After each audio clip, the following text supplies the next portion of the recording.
విజయసాయి రెడ్డి గారు గురించి చెప్పుకోవాలంటే ఆయన పార్టీ పెడతారని గత కొన్ని రోజులుగా ఊహాగానాలు వస్తున్నాయి. నిన్న ఆయన తిరుమలలో బహిరంగంగా ప్రకటించారు, నేను పార్టీ పెట్టబోతున్నాను. సో దానికి సంబంధించి త్వరలో విజయవాడలో విధి విధానాలు ప్రకటిస్తానని చెప్తాను. సో రాజకీయ పార్టీలు ఎవరైనా పెట్టచ్చు, ప్రజాస్వామ్య దేశం కాబట్టి మంది ఎవరైనా పెట్టచ్చు, ఎవరైనా పోటీ చేయొచ్చు. అయితే వాళ్ళు ఎంతవరకు సక్సెస్ అవుతారు ఏంటి అనేది చూడాలి. ఎందుకంటే మన రాష్ట్రం విషయానికి వస్తే ఇక్కడ సినీ వారసత్వంగా వచ్చిన తెలుగుదేశం పార్టీ, అదేవిధంగా రాజకీయ వారసత్వం అంటే వైఎస్ రాజశేఖర రెడ్డి గారు చనిపోయినప్పుడు ఆయన చనిపోయిన అనంతరం వచ్చిన సానుభూతి పవనాల మీద ఓదార్పు యాత్ర చేసుకుంటూ పుట్టుకొచ్చిన party YSR Congress party. So ఈ రెండు ప్రస్తుతం ప్రధానమైన పార్టీలుగా ఉన్నాయి. ఈవెన్ జాతీయ పార్టీ అయిన కాంగ్రెస్ కావచ్చు, లేకపోతే భారతీయ జనతా పార్టీ కావచ్చు, సో చాలా నామినల్ పాత్ర పోషిస్తా ఉన్నాయి. ఇంకోటి సినీ రంగం నుంచి వచ్చిన పవన్ కళ్యాణ్ గారు పార్టీ పెట్టారు. ఆయన దాదాపు 11-12 ఏళ్ళు అయిన తర్వాత ఇప్పుడు ఒక 21 స్థానాలు తీసుకునే పరిస్థితి వచ్చిన సందర్భం. సో రెండోది ఏంటంటే అనేక మంది చాలా మంది కూడా పార్టీలు పెడతా ఉన్నారు. మనకు సంబంధించి ఇక్కడ సిపిఐ సిపిఎం కూడా 88 స్థానాలు మాత్రమే పోటీ చేసిన పరిస్థితి, 8 స్థానాలు. సో భారతీయ జనతా పార్టీ కేవలం 10 స్థానాలకు మాత్రమే పోటీ చేసింది మన ఎన్నికల్లో. నేషనల్ కాంగ్రెస్ పార్టీ వచ్చేసి 159 స్థానాలు పోటీ చేసినా కూడా కేవలం 1.72 ఓట్లు మాత్రమే దక్కించుకోగలిగింది.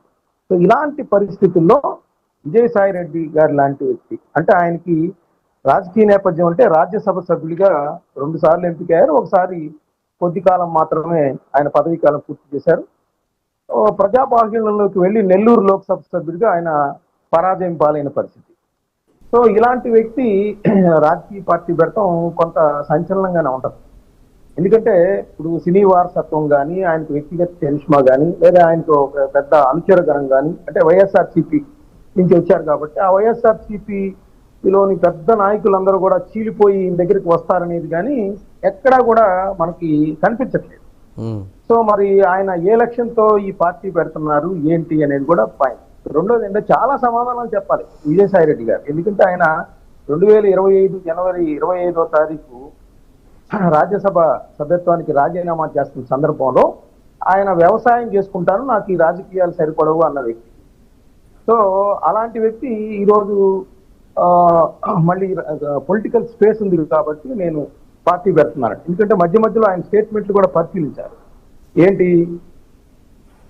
ఇక్కడ రాజకీయంగా స్పేస్ ఉంది, తెలుగుదేశం పార్టీ వైఎస్ఆర్సీపీ ఘోరంగా విఫలమయ్యాయి, అటు జగన్మోహన్ రెడ్డి గారు కానీ చంద్రబాబు నాయుడు గారు కానీ వారి పరిపాలనా కాలంలో ఘోరంగా వైఫల్యం చెందారు, ప్రజలకు ఎటువంటి ప్రయోజనాలు కలగట్లేదు, ఇట్లాంటి స్టేట్మెంట్లు ఇచ్చారు ఆయన. ఇంకోటి కూడా జగన్మోహన్ రెడ్డి గారి విషయానికి వస్తే ఇంకో అడుగు ముందుకేసి వెనిజువేలాలో అధ్యక్షుడిని వాళ్ళ భార్యని అమెరికా వాళ్ళు వచ్చి ఎత్తుకెళ్తున్నప్పుడు జగన్మోహన్ రెడ్డి గారికి ఉద్దేశించి అన్నట్లుగా చుట్టూ కోటరీతో ఉన్నారు.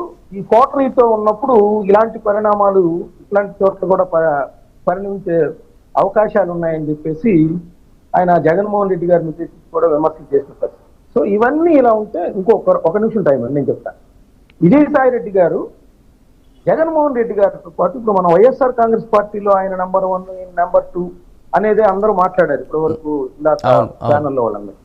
నేనేమంటానంటే 11 నుంచి 21 సబ్జెక్టివ్ కరెక్షన్ కేసుల్లో మనీ లాండరింగ్, అవినీతి, అదేవిధంగా ఇంకా అనేకమైన కేసులకు సంబంధించి క్విడ్ ప్రోకోకు సంబంధించి జగన్మోహన్ రెడ్డి గారు A1 అయితే ఈయన A2గా ఉన్నారు.